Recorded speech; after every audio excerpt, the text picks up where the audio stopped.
राजस्थान विधानसभा चुनाव को लेकर बीजेपी अध्यक्ष जेपी नड्डा और केंद्रीय गृह मंत्री अमित शाह ने 2 दिनों तक जयपुर में बैठक करके सियासी नब्ज की था लेने के बाद गुरुवार को दिल्ली वापस लौट आए हैं। इस दौरान नड्डा शाह ने प्रदेश के तमाम दिग्गज नेताओं के साथ बैठक कर उम्मीदवारों के नाम पर मंथन किया और अब उसे फाइनल मुहर लगाने में दिल्ली आए हैं। भारत में हरित क्रांति के जनक कहे जाने वाले एमएस स्वामीनाथन का 98 साल की उम्र में निधन हो गया। उन्होंने चेन्नई में अंतिम सांस ली। महान एग्रीकल्चर साइंटिस्ट को भारत में हरित क्रांति का जनक कहा जाता है। कृषि के क्षेत्र में सराहनीय काम के लिए उन्हें भारत सरकार की तरफ से पद्म भूषण से सम्मानित किया गया था।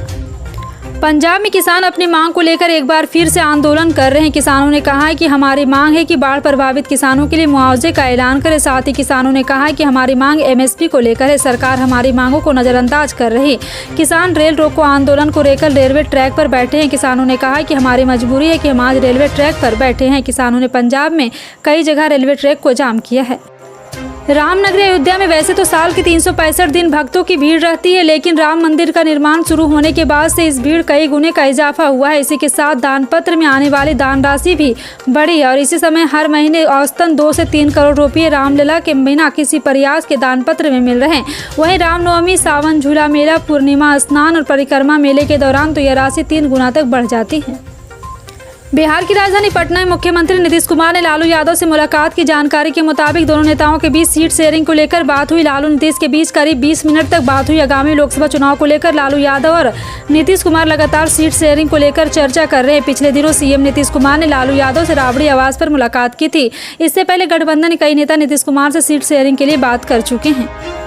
रूस यूक्रेन में कभी भी नया मोड़ ले सकता है। यूक्रेन ने G7 देशों को एक चिट्ठी लिखी और ईरान सीरिया की ड्रोन फैक्ट्री पर हमले की इजाजत मांगी है। चिट्ठी में दावा किया गया है कि 3 महीने में रूस की तरफ से किए गए 600 मिसाइल हमलों पर ज्यादातर ईरान मिसाइल शामिल थे। यूक्रेन ने कहा है कि ईरानी शहीद ड्रोन ने निर्माण में अमेरिकी और यूरोपीय कंपनियों भी कल पुर्जे लगे हैं और रूस खासतौर पर शहीद से ही यूक्रेनी शहरों को निशाना बना रहे हैं। बसपा सांसद दानिश अली प्रकरण के जांच का आदेश देने के लिए लोकसभा स्पीकर ओम बिरला का आभार जताते हुए भाजपा सांसद निशिकांत दुबे ने दावा किया है कि आज यह जांच इसलिए संभव हो पा रहा है क्योंकि लोकसभा में भाजपा बहुमत है। उन्होंने आगे कहा है कि नहीं तो इससे मनमोहनी और मनानी मनमोहन सिंह और सरकार के कार्यकाल के दौरान 2006 में लोकसभा में मारपीट, 2012 में सोनिया गांधी की मारपीट और 2014 में तेलंगाना बनने के समय हुई फाइट के मामले ना तो जाँच के लिए कोई कमेटी बनी और ना ही किसी को सजा हुई। जब हम दुकान से सामान खरीदते तो कुछ दुकानदार छुट्टा वापस करने को लेकर चिक करते हैं। बहुत से दुकान तो 2 से 5 रुपये वापस लौटाने के बदले टॉफ़ी दुकान वाले तो टॉफ़ी पकड़ा देते हैं, जबकि कुछ इस उम्मीद में रहते हैं कि ग्राहक उनसे 1-2 रुपये वापस ही ना मांगे। उड़ीसा में छुट्टे पैसे वापस लेने से जुड़ा एक मामला सामने आया है, जिसे जानने के बाद आप दुकान के मालिक से अपने बचे हुए पैसे मांगने में शर्म नहीं करेंगे। दरअसल संबलपुर में एक ग्राहक फोटोकॉपी करवाने गया था। उसने 1 कॉपी करवाई जिसके 2 रुपये हुए थे। ऐसे में शख्स ने दुकान वाले को 5 रुपये दिए, लेकिन जब उसने बचे हुए 3 रुपये मांगे तो दुकान का मालिक बदतमीजी पर उतर आया। फिर क्या, कस्टमर जागरूक था और उन्होंने 2,500 रुपये जुर्माना भरने का आदेश दिया। महाराष्ट्र में महाविकास अघाड़ी के घटक दलों के बीच शेयरिंग की चर्चा के बीच बीजेपी भी 2024 की तैयारी में जुटी हुई। सूत्रों के अनुसार शिवसेना एनसीपी के साथ बीजेपी ने संभावित सीट शेयरिंग की दिशा में बातचीत शुरू कर दी। केंद्रीय गृह मंत्री अमित शाह और बीजेपी के राष्ट्रीय अध्यक्ष जेपी नड्डा के दौरे में लोकसभा चुनाव को रणनीति को लेकर चर्चा हुई।